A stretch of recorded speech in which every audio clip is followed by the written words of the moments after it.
de volta com o nosso Você Bonita e claro que a gente vai para um assunto importante. Peço perguntinhas para quem quiser. Participem no @VocêBonitaTV. Convidamos a oftalmologista, a doutora Liane Iglesias. Bem-vinda. Obrigada, Carol. Obrigada prazer, pelo viu? convite. Muito prazer. Bom, a gente vai falar de miopia e parece algo até corriqueiro, comum, simples, mas a gente tem muita coisa interessante para entender o momento atual e a gente inicia com esse VT de abertura para a gente ter uma ideia dos dados. Olha só.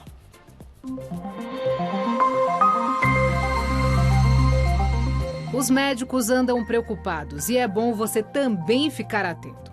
O aumento dos casos de miopia já alcançou o patamar de epidemia em alguns países, de acordo com a Organização Mundial da Saúde. A entidade aponta que nesse ano de 2020, cerca de 35% da população mundial esteja sofrendo com o problema. Em 2050, o número passa a alcançar 52%. No Brasil, 27,7% da população, ou 59 milhões de brasileiros, tem miopia.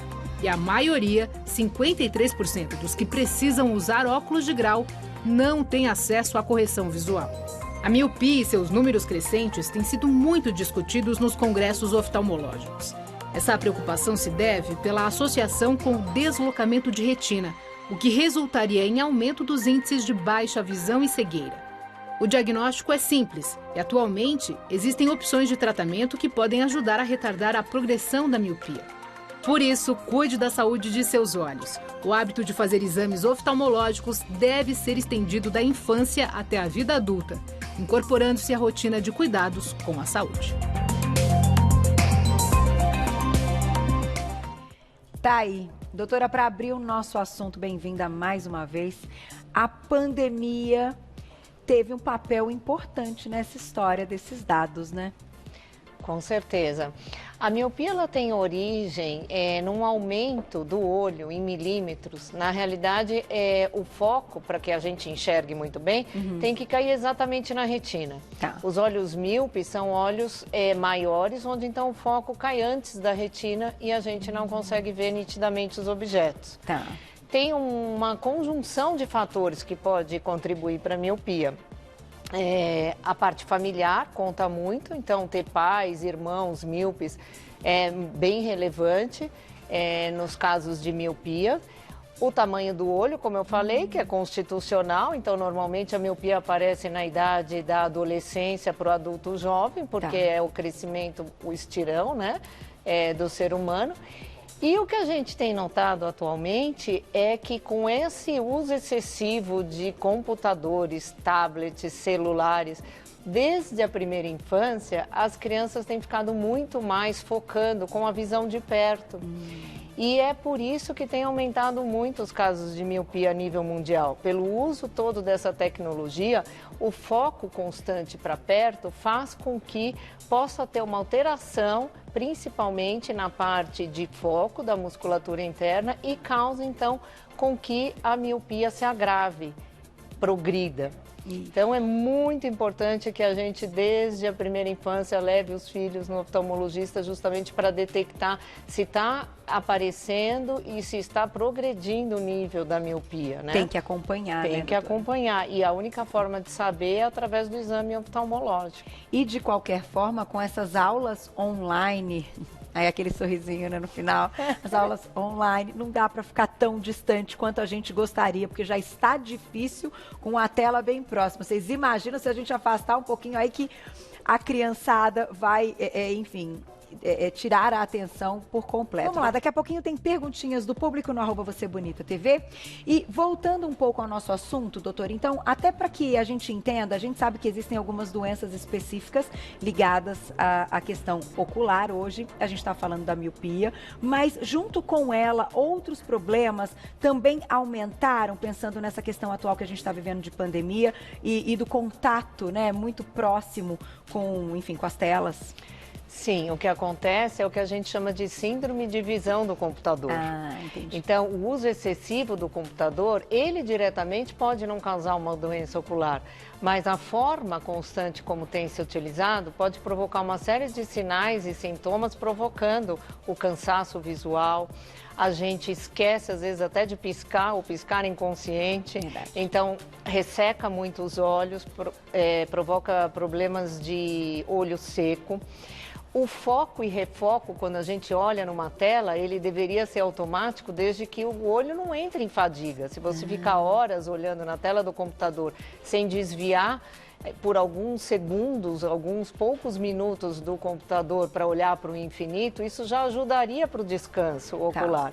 Então, essa série de sinais e sintomas que surgem com o cansaço ocular são, sim, provenientes do uso excessivo do computador, que agora, nesse nosso momento de pandemia, é indiscutível que todos nós, né, desde as crianças na escola até nós, todos os meia-idade, mais velhos. Atendendo, inclusive, vocês com atendimentos, né, à distância. Claro que a gente sabe que os atendimentos estão acontecendo e que as pessoas busquem ajuda, mas são coisas que entraram na nossa vida e que talvez não saiam, reuniões, né? online, tudo. Porque a gente conseguiu passar por isso, de certa forma, dando certo. Então, a minha pergunta é a seguinte: o que a gente pode fazer, o máximo de prevenção que a gente tem nas mãos aí nesse momento, doutora?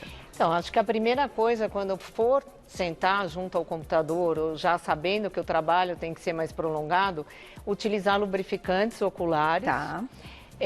Ter certeza que você não tem nenhum erro refracional, né? Desde a miopia, como outros, a hipermetropia, a presbiopia, que é a vista cansada depois dos 40 anos.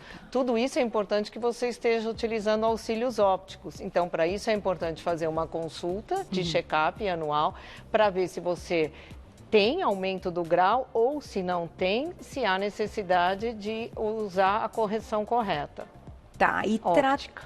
Então, assim, pensando na prevenção, que a gente tem que estar tentando, durante todo o tempo, usar o menos possível aquilo que é do nosso momento real e que não tem muito jeito.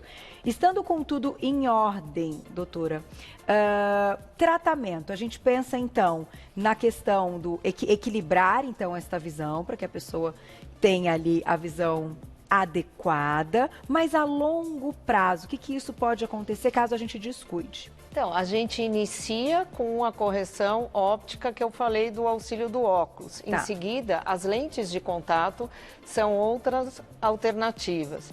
Além da lente, a gente passa para a correção cirúrgica. A cirurgia pode ser uma solução para todos esses erros refrativos. Hoje em dia, inclusive o astigmatismo, que eu esqueci de comentar, que é muito importante e é uma das maiores causas de cansaço e dor de cabeça junto ao computador.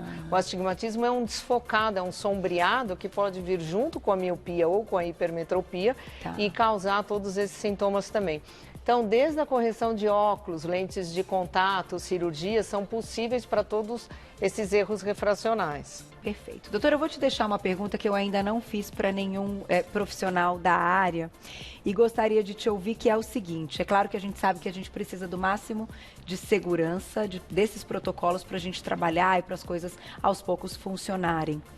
Mas o Face Shield, pelo menos todos que eu experimentei, dependendo do material, eles acabam mudando um pouco o nosso campo visual e dando em muitos até uma tontura. Você fala a respeito disso daqui a pouquinho, mas deixei uma questão aí ligada ao Face Shield, que tem muita gente que para ter uma dinâmica de trabalho adequada é necessário que use, doutora. E realmente tem sido um problema não só o Face Shield, como as máscaras. As máscaras também. Então a gente notou uma demanda assim extremamente alta nos nossos consultórios de pacientes que se queixam do uso do óculos, que não têm conseguido com as máscaras e com o Face Shield. Embaçam, e com o Face Shield, inclusive, praticamente impossível, né? Verdade. Então, para pacientes que tenham indicação de uso de lente de contato com todo cuidado, embora no momento de pandemia a gente tem dado toda a orientação de desinfecção e um cuidado muito grande, inclusive a opção de lentes de contato de uso diário, onde você elimina todo esse problema de ter que estar esterilizando as lentes. A opção cirúrgica, porque através que tá aí na tela pro pessoal, do laser, que a gente pode ver aqui na tela. Colocar de novo para você. A gente pode colocar um pouquinho aí na tela essa opção cirúrgica que eu vou falar agora, que é o laser.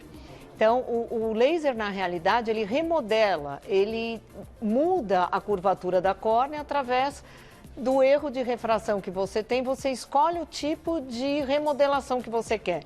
Então, como a gente pode ver na tela, quando a luz sai deste aparelho, que é o laser, que a gente chama de laser excimer hoje em dia, ele é aplicado na superfície do olho, que é a córnea, remodelando ou no centro ou na periferia, de acordo com o erro de refração que o paciente tem. Entendi. Com isso, eu consigo com que o foco de visão caia exatamente na retina e faça o efeito do óculos ou da lente de contato, entretanto, cirurgicamente. Olha que fantástico. E, doutora, tem idade mínima para a cirurgia? Normalmente, a partir dos 19, 20 anos, desde que esteja estável a miopia, pelo menos por 12 meses. A miopia ou qualquer outro erro de refração. Aqui a gente está falando do erro mais comum, que é a miopia.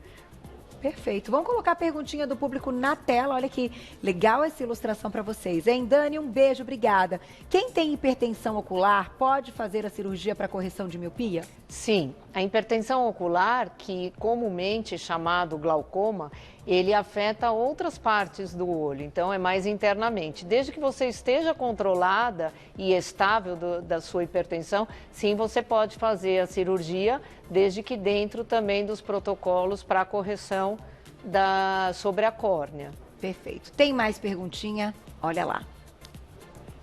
Obrigada, Aline, um beijo. Tenho glaucoma e miopia, uma doença está relacionada com a outra? Olha que coincidência, a mesma pergunta.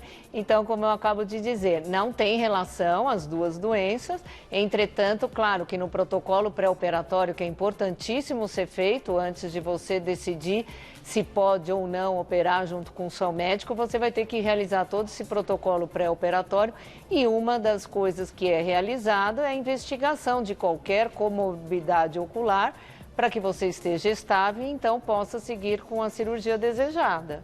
Tá aí, tem mais perguntinhas. Obrigada, Rodrigo, um beijo. Por que tem miopia e astigmatismo? Por que quem tem, então, miopia e astigmatismo enxergam pior? Tenho graus altos de ambos e córnea fina, por isso não posso operar a laser. Pois é. O astigmatismo, como eu falei, ele é um desfocado em todos os objetos e ele pode vir com a miopia ou a hipermetropia ou sozinho. O que acontece? Se você tem simplesmente um ou outro erro refracional, isso faz com que sua visão não seja tão ruim como a conjunção dos dois. E quem tem córnea fina, Rodrigo, sim, não pode operar de miopia pela técnica convencional. Teria que estudar outras técnicas que tornem possível a sua operação.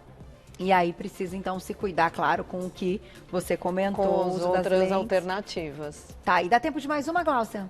Temos 1 minuto, né? Será que tem alguma curtinha lá? Obrigada, Andréia, um beijo pra você. Tenho 3 graus de miopia e um pouco de astigmatismo. Existe algum colírio, então, para correção da miopia? Não, uma vez instaurada a miopia, não existe colírio que vá tirar essa sua miopia. Você teria que tirar com algumas dessas alternativas apresentadas aqui. A miopia realmente tem que ter outro tipo de correção, mas não com colírio. Tá aí. Olha, é importante lembrar também que a gente tem trazido assuntos que são assuntos do nosso cotidiano, mas que neste momento a gente tem uma mudança de dados, né? Isso chama muito a nossa atenção. Então, vá sempre ao médico, faça os exames direitinho, que isso é fundamental. Eu vou agradecer a doutora deixando aqui um telefone de contato, que é o 3181-8333, 3181-8333. É a Visclean Oftalmologia no Facebook, para quem quiser saber mais. Muito obrigada, doutora. Até a próxima. Obrigada. Viu? Obrigada. Vejo vocês amanhã, meio-dia, ao vivo.